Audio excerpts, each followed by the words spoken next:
بسم الله الرحمن الرحيم، وصلى الله على سيدنا محمد وعلى آله وصحبه أجمعين. أما بعد، معالي وزير السياحة والصناعة التقليدية، السيد ممثل الأمين العام للمنظمة العالمية للسياحة، معالي السيد وزير السياحة إسماعيل ميمون الذي أبى إلا أن يشاركنا هذه الجلسات، السيدات والسادة إطارات القطاع، السيدات والسادة المتعاملين السياحيين، السيدات والسادة الخبراء الوطنيين والدوليين، إخوتنا وأخواتنا ممثلي الإعلام، أيها الحضور الكريم، السلام عليكم ورحمة الله تعالى وبركاته. قال الله تعالى بعد بسم الله الرحمن الرحيم: وقل اعملوا فسيرى الله عملكم ورسوله والمؤمنون وستردون إلى عالم الغيب والشهادة فينبئكم بما كنتم تعملون. صدق الله العظيم. لا يختلف اثنان على أن السياحة تشكل في العالم كما جاء في مختلف المداخلات أحد القطاعات الحيوية، بل أهمها فيما يخص خلق مناصب العمل والثروات. فالسياحة إضافة لكونها تعتبر 12 أو منصب من أصل 12 من أصل السياحة، فالسياحة تعتبر في هذا الصدد القطاع الوحيد والصناعة الوحيدة التي لا يمكنها الاستغناء عن العنصر البشري، والذي يستحيل فيها تعويض الإنسان بالآلة. Le tourisme, mesdames et messieurs, est le seul secteur où la machine ne remplacera jamais l'homme. Donc, c'est le secteur qui est appelé à résorber le plus d'ombres d'emplois au monde, et c'est pour cela que le schéma directeur d'aménagement touristique accorde une importance toute particulière à la ressource humaine. كما لا يختلف اثنان على أن الجزائر تتوفر على مقومات وثروات سياحية خام لا تضاهى من حيث التنوع الطبيعي، العمق التاريخي، الشاسعة الجغرافية، الثروات الثقافية، زد على ذلك المرافق الحيوية التي عززت البنية التحتية للبلاد من طرقات، من مطارات، من موانئ، من تراموي، من مترو إلى آخر ذلك. كل هذه المؤهلات تعتبر قاعدة متينة لتحويل الأقاليم السياحية الجزائرية الساحرة إلى وجهات سياحية من الدرجة الأولى. وفي هذا الإطار جاء المخطط التوجيهي للتهيئة السياحية المصادق عليه من طرف الحكومة الجزائرية في 2008، والذي يرمي إلى تنفيذ برنامج فخامة رئيس الجمهورية من أجل جعل من قطاع السياحة قطاع أولوي في الاقتصاد الوطني، ومن أجل أيضا تنويع مصادر المداخيل عبر إعادة تفعيل النشاطات السياحية، وكل هذا من أجل النهوض بصناعة سياحية جزائرية محضة في مستوى الصناعات تكون في مستوى الصناعات السياحية العالمية. ولقد حددت سنة 2015 كأجل للتقييم المرحلي المتوسط إلى المدى، وتأتي هذه الجلسات التي تجمعنا اليوم من أجل الوقوف على مدى تطبيق هذا المخطط ومدى انسجامه مع متغيرات العصر. انطلاقا من قناعتنا بأن المخطط التوجيهي للتهيئة السياحية يمثل إطارا مرجعيا لتنفيذ الاستراتيجية الوطنية لتطوير السياحة وترقيتها من جهة، وتحصيلا للنتائج التي كللت مختلف زيارات العمل والتفقد التي قمنا بها على مستوى بعض ولايات الوطن من جهة أخرى، وقفنا على بروز حيوية ظاهرة وجلية جدا، خاصة فيما يتعلق الاستثمارات الهادفة إلى تدعيم طاقات الإيواء في بلادنا. وهذا شيء يبعث على الارتياح، ولكن يجب أن لا نقع في فخ الرضا الذاتي. Nous ne devons pas tomber dans l'autosatisfaction، خاصة وأنه في نفس الوقت برزت بعض النقائص تتعلق بالديناميكيات الأخرى للمخطط التوجيهي للتهيئة السياحية، وأخص بالذكر الجودة والترويج، la qualité et la promotion. لأن السياحة لا يمكن أن تقتصر على الفنادق. الفندق وسيلة وليست غاية. L'hôtel est un moyen mais n'est pas une fin. L'importance touristique d'un pays ne se mesure pas au nombre de ses lits, parce que les lits ne sont là que pour couvrir une demande. Le lit est un moyen à même de permettre donc la concrétisation de l'acte touristique. إذن قلت ولهذا وصلنا إلى قناعة تتمثل في وجوب تحيين هذا المخطط بعد تقييم ما تم إنجازه وما لم يتم تحقيقه مقارنة مع الأهداف المسطرة في الفعاليات السابقة بشكل يسمح بإعادة ترتيب الأولويات بطريقة تتماشى والتحديات والمعطيات الجديدة للقطاع. ففيما يخص الديناميكيات الخمس، أعتقد أن الديناميكية المتمثلة في تطبيق مخطط الجودة السياحية والديناميكية المتمثلة في تثمين وترقية وجهة الجزائر أصبحتا تمثلان أولوية مطلقة دون إهمال الديناميكيات الثلاثة الأخريات. كما يجب الإشارة أيضا أن كل منطقة جزائرية بل كل ولاية لها نقاط ضعف ونقاط قوة في مختلف الديناميكيات. Nous ne devons pas appréhender la même approche avec toutes les wilayas. Nous avons 5 dynamiques. Chaque wilaya a ses points de faiblesse et ses points de force. Je donne un exemple pour que cette auguste assistance soit imprégnée de mon message. Je prends par exemple la wilaya de Tizi Ouzou. C'est une wilaya où la dynamique inhérente à la qualité est omniprésente du fait que c'est une wilaya qui abrite dans son territoire l'auguste école donc touristique ou l'institut touristique. Donc, mais par contre, la dynamique inhérente à l'investissement connaît un manque d'engouement. Donc, la wilaya de Tizi Ouzou doit faire un peu plus d'efforts en matière d'investissement, en matière il faudra que cette wilaya puisse déployer des efforts supplémentaires pour attirer davantage d'investisseurs, sachant que c'est une wilaya où la qualité ne se pose pas, où le problème de qualité ne se pose pas. Par contre, je prends une autre wilaya où l'investissement est omniprésent, mais la qualité laisse à désirer. Je vous donne un autre exemple. Je vous parlerai par exemple de 2 wilayats. Je vous dirai Tipaza et Chlef, 2 wilayats avoisinantes. Si la première vous fait rêver, la deuxième ne vous dit rien du tout. Et pourtant, la wilaya de Chlef regorge de potentialités touristiques d'excellence, un littoral d'une rare beauté. Et là, donc je dirais, la wilaya de Chlef nécessite un peu plus d'efforts en matière de promotion. Donc, chaque wilaya ayant ses spécificités, nous ne devons pas appliquer le schéma directeur de la même façon par rapport aux 48 wilayas que recèle notre pays. Je disais que la dynamique d'investissement a décollé. Oui, c'est une bonne chose. Les autres doivent suivre parce que cela ne servira à rien de réaliser 82 000 lits à l'horizon, parce que c'est le nombre de lits qui est agréé par notre ministère, si la main-d'œuvre qui sera appelée à gérer ces lits n'est pas à la hauteur de ces lits. قلت بأن كل منطقة بل كل ولاية لها نقاط ضعف ونقاط قوة. ففيما يخص الديناميكية الأولى أي تلك المتعلقة بالترويج بإعادة الاعتبار للوجهة السياحية الجزائرية، يجب الإشارة هنا إلى ضرورة تنويع طرق ووسائل الترويج وجعلها تواكب العصر، علما أن أكثر من 60% من المنتوجات السياحية والأسفار تباع في العالم بواسطة شبكة الإنترنت.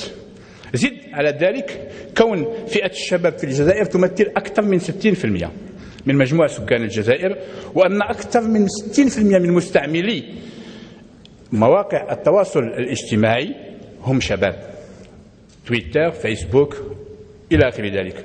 وعليه نعتقد أن تكنولوجيات الاتصال الحديثة من شأنها أن تشكل محور أساسي في استراتيجية الترقية والترويج لوجهة الجزائر، وبالتالي يترتب على أصحاب المهنة بشتى أنواعها أن يتحكموا في هذه التكنولوجيات الحديثة. Nous devons passer, si vous voulez, je vais le dire d'une autre façon, nous devons passer du print au net. Le print, c'est les brochures que nous n'avons jamais cessé de réaliser. Maintenant, il est temps de passer au net, donc à l'Internet et à la communication en fonction de ce qui se fait au niveau des destinations mondiales.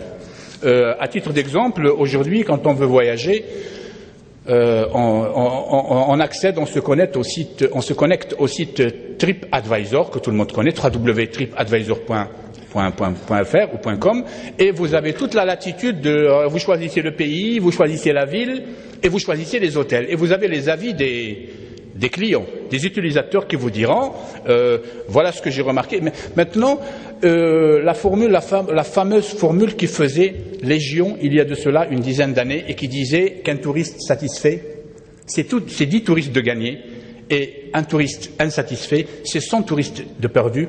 Moi, à mon humble avis, je pense que c'est une formule qui est révolue et dépassée. Parce qu'aujourd'hui, un touriste insatisfait, c'est 1 million, 2 millions, 10 millions de touristes qui ne viendront pas avec le net. Parce que cette formule s'appliquait aux bouches à l'oreille. C'était les années 70 où on disait qu'un touriste insatisfait ou satisfait, c'est 10 qu'il allait convaincre dans son entourage, et un touriste insatisfait, c'est 100 qui allait être découragé. Maintenant, c'est différent. Il faudra qu'on se mette à niveau et qu'on sache que quand la prestation ne plaît pas au consommateur, il photographie en ligne, en temps réel, il envoie tout ça en temps réel, et la destination subit un coût, des fois irrémédiable, en temps réel. Alors, كما يجب الإشارة إلى أنه لا يجب أن تقتصر عملية الترويج على السياح، بل يجب أن تتعدى ذلك إلى المستثمرين الوطنيين والدوليين وكذلك الممولين، دون نسيان المستخدمين والشباب من أجل تحفيزهم على الالتحاق بالقطاع. Il faut susciter des vocations وترقية صورة القطاع كقطاع مستقبلي واعد. هذا فيما يخص الديناميكية الأولى. فيما يخص الديناميكية الثانية، وهي تلك المتعلقة بإنشاء الأقطاب الاستثمار وتشجيع الاستثمار السياحي، علينا أن نعترف بأن هذه الأخيرة تعرف حيوية جلية وظاهرة ونتائج مبشرة، ولكنها قد تتطلب منا إعادة توجيه فيما يخص بعض العناصر التي تبدو لنا أساسية. للمخطط التوجيهي للتهيئة السياحية الولائي، le schéma directeur d'aménagement touristique de wilaya، من حيث أنه يجب علينا أن نأخذ بعين الاعتبار الخصوصيات السياحية الطبيعية الاجتماعية من أجل جعل الاستثمارات تتماشى مع عادات، مع تقاليد، مع أنماط الحياة للسكان المحليين، ومن جعلها أيضا تتماشى مع خصوصيات الولاية والتفادي كما قلت اصطدامها مع خصوصية الولاية من حيث الفصل أو الشطر الاجتماعي. فعلينا أن نتفادى نسخ مخططات مشاريع سياحية نفذت في بلدان أخرى، كما يجب الأخذ بعين الاعتبار خصوصية القطب في تهيئة الولاية من أجل إدماج عقلاني للولايات في الأقطاب، ثم إدماج عقلاني للأقطاب في الوجهة الوطنية. Nous devons absolument éviter de copier et coller ce qui se fait dans d'autres destinations, parce que l'Algérie est un pays qui a ses spécificités naturelles, culturelles, patrimoniales, les us, les coutumes, et nous devons éviter coûte que coûte de réaliser des projets touristiques sans prendre en considération cette spécificité pour éviter que ce projet ne soit inadapté par rapport donc au pays ou à la région d'accueil. Alors, il faudra que nous nous évertuions aussi à assurer le juste équilibre entre le développement des activités touristiques et la préservation de l'écosystème et des populations locales, et d'éviter de tomber dans l'erreur fatale de l'offre inadaptée à la demande. Nous avons vu beaucoup d'hôtels dans notre pays dont le taux de remplissage est très faible et qui se plaignent de ne pas donc travailler assez. Je dirais tout simplement que ces hôtels ont été réalisés sans une étude de marché conséquente, et par conséquent, l'hôtel est là, mais il ne répond pas à une demande véritable, réelle. Alors, يتمثل العنصر الثاني فيما يخص هذه الديناميكية في التنمية المستدامة للسياحة، التوريزم ديورابل، وهذا بتفادي الاستعمال المفرط للإسمنت، البيتون، والاعتماد على المواد الطبيعية حسب الضرورة كالخشب، وعلى ما يعرف هنا وهناك بالهندسة القابلة للتجديد حتى لا نضع الأجيال القادمة أمام الأمر الواقع قدر الإمكان، لتفادي أيضا أخطاء وقعت فيها كثير من البلدان السياحية لحوض البحر الأبيض المتوسط باللجوء إلى كل خرسان لتو بيتون، علما أن في بلادنا والحمد لله معظم المناطق السياحية الشاغرة عذراء لم تستغل بعد. Nous devons coûte que coûte éviter le tout béton. Nous devons savoir que notre réserve foncière est de 54 000 hectares. Ce sont les 205 ZET que recèle notre pays. 54 000 hectares, lorsqu'on applique les normes d'urbanisme et de construction, nous ne devons pas dépasser 30% d'utilisation de cette superficie totale. 30%, ça veut dire que nous ne devons absolument pas aller au-delà de 13 000 hectares constructibles. 13 000 hectares, avouez que c'est peu. C'est à peine un petit village enclavé dans une région profonde de l'Algérie. Et c'est pour cela que nous devons faire très attention à utiliser le plus possible une architecture réversible, une architecture qui me permet à tout moment de faire marche arrière, une architecture qui n'hypothéquerait pas l'avenir touristique des générations futures et qui ne les mettra pas devant le fait accompli et qui nous permettra à tout moment, si on veut, de faire marche arrière et de refaire.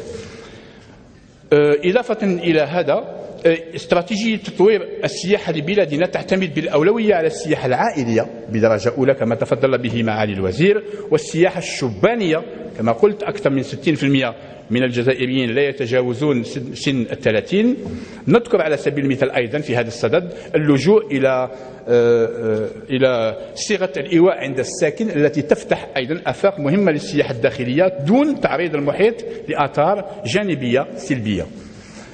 العنصر الأخير فيما يخص الديناميكية الثانية يتمثل في ضرورة الملائمة بين الاستثمار والمنتوج السياحي، بحيث نمكن المستثمر من استغلال المرافق السياحية على مدار السنة، وهذا ما نصب إليه. وهذا يتطلب كما قلت دراسة جادة للسوق من جهة وقدرات على الابتكار في مجال المنتوج السياحي من جهة أخرى. Je vous donne un exemple à ce titre. Nous sommes à la veille de la saison estivale et nous sommes convaincus, tous comme on est, que tous nos établissements hôteliers balnéaires vont afficher complet tout au long de la saison estivale. Nous en sommes convaincus tous. Et là, j'ai une question un petit peu bizarre, qui va vous paraître bizarre à poser. Est-ce que c'est les hôtels qui ramènent les estivants ou est-ce que c'est les plages qui ramènent les estivants? La réponse est toute simple. Ce ne sont pas les hôtels qui ramènent, c'est les plages qui ramènent les estivants. Les hôtels sont là pour justement servir de moyen d'accueillir les estivants. À partir de là, ce que je veux dire, c'est que nos investisseurs doivent s'ingénier au moment de réaliser leur projet, à trouver le produit d'appel qui va ramener le tourisme. Parce que l'hôtel doit être là pour justement servir, comme j'ai dit, de moyen à une fin. La fin, c'est justement de répondre à une demande touristique. فيما يخص الديناميكية الثالثة المتعلقة بالمخطط الجودة السياحية، فهذه الأخيرة تمثل تحدي حقيقي للقطاع من حيث جودة الخدمات، تكوين المستخدمين، والتعامل مع الهيكل الأفقي لقطاع السياحة. إذا علمنا أن في أواخر 2015 سوف يستلم القطاع 57,000 سرير اللي هي في مرتقبة من مخطط التوجيه للتهيئة السياحية، فإن القطاع عملا بالمعايير المعمول بها من المنظمة العالمية للسياحة سوف يحتاج إلى حوالي 37,000 مستخدم في القطاع. Les normes de l'Organisation mondiale du tourisme disent qu'un lit crée un demi-emploi. À l'horizon 2015, l'Algérie escompte réaliser 75 000 lits. 75 000 lits, c'est donc plus de 37 000 emplois qu'il s'agira de créer en 2015. Les normes de l'Organisation mondiale du tourisme disent que quand on veut parler de formation, on doit se poser 3 questions. Première question, combien former? Et nous avons la réponse. C'est 37 000 emplois. Deuxième question, que former? On forme quoi? Eh bien, 1875 مسير نحتاج إليها في آفاق 2015. 5% يعني 1875 مسير، 1875 ماناجير، 3750 مختص في الاستقبال أي ما يعادل 10%، 5625 مختص في السياحة، مرشد، وكيل إلى آخر ذلك، حوالي 10000 في الإيواء، وأكثر من 16000 في الإطعام. وبالتالي نتساءل هنا عن قدرة نظام التكوين في قطاعنا على تلبية حاجيات هذه الحاجيات كما وكيفا، خاصة فيما يخص المسيرين. وأود هنا أن أنوه بمبادرة حميدة جدا قامت بها شركة الاستثمار السياحي لا سوسيتي دانفستيسمون اوتوليي، المتمثلة في إنجاز مدرسة للتكوين الفندقي بالشراكة مع المدرسة العليا للفندقة للوزان، بطاقة تكوين تقارب 880 مقعد بيداغوجي من شأنها السماح بتخرج 200 إطار سنويا ابتداء من السنة الماضية. فيما يخص جودة الخدمات، إنني متيقن بأن ارتفاع عدد الأسرة المعروضة للسياح في آفاق 2015 من شأنه تفعيل المنافسة، وهذا ما سوف يسمح بتحسين وتدعيم جودة الخدمات، ولكن هذا وحده لا يكفي. ولهذا يجب أن نلفت الانتباه إلى أن السائح يتذكر غالبا الحلقة الأضعف والأسوأ في السلسلة السياحية، وعليه يجب أن تمس هذه العملية كل السلسلة السياحية ابتداء من الاستقبال وصولا إلى المطار، الميناء، المحطة، مركز الحدودي إلى آخر ذلك. وفي هذا الصدد أود أن أناشدكم بمرافقة المتعاملين الاقتصاديين السياحيين الفندقيين وكالة السياحة والأسفار في عملية تحسين جودة الخدمات.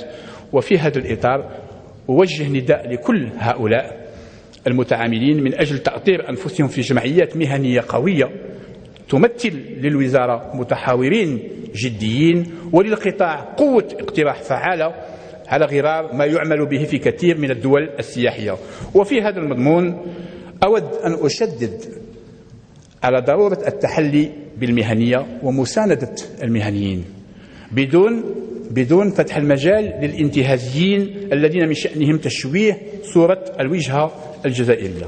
أما فيما يخص بالديناميكية الرابعة والمتعلقة بالسلسلة السياحية والشراكة بين القطاع العام والخاص، فيجب الاعتراف بأنها تبقى محتشمة رغم وجود بعض الأمثلة التي تبعث على الأمل، مثل الشراكة بين شركة الاستثمار الفندقي كما قلت ومدرسة التكوين الفندقي للوزان، أو تلك الاتفاقية التي أبرمت بين مؤسسة الديوان الوطني للسياحة لونات ومتعاملين سياحيين دوليين.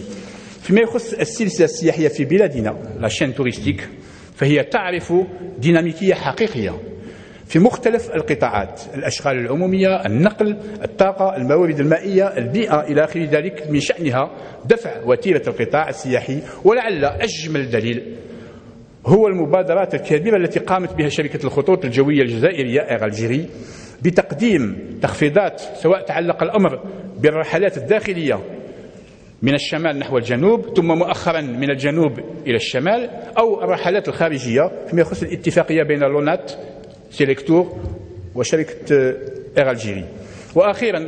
وأخيرا فيما يخص الديناميكية الأخيرة المتعلقة بالتمويل، يجب الإشارة لكون أغلب عملية التمويل تقوم بها البنوك العمومية، وفي هذا الإطار نعتقد أننا علينا القيام بترويج الاستثمار في السياحة لدى البنوك الخاصة الموجودة بالجزائر. ولما لا التفكير في عملية خلق صناديق المجازفة المالية كابيتال ريسك الخاصة بالقطاع السياحي، تكون مفتوحة للخواص على غرار كثير من الدول الأجنبية. وفي الأخير أود أن أذكر أن الوزارة تعمل على تذليل العقبات التي يواجهها القطاع، خاصة البيروقراطية منها، ولكن بدون أخذ مختصرات التي من شأنها أو من شأننا أن تبعدنا عن أهدافنا، وبدون رهن المستقبل السياحي الجزائري. Donc, devant notre profond désir de redorer le blason de la destination Algérie, devant notre profonde conviction qu'il est temps de faire décoller la destination Algérie, faut-il accélérer la cadence? Faut-il prendre des raccourcis?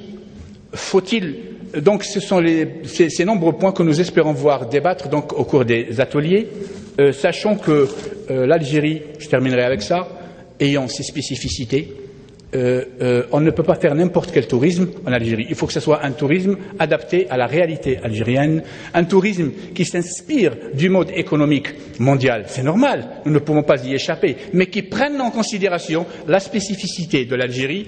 Et comme dirait l'autre, je me dis que devant notre désir ardent de mener à terme notre mission, nous devons accélérer, mais faire attention. Je reprendrai là une phrase de Churchill qui disait à son chauffeur: doucement mon petit, on est pressé. أشكركم على حسن الإصغاء والسلام عليكم ورحمة الله تعالى وبركاته.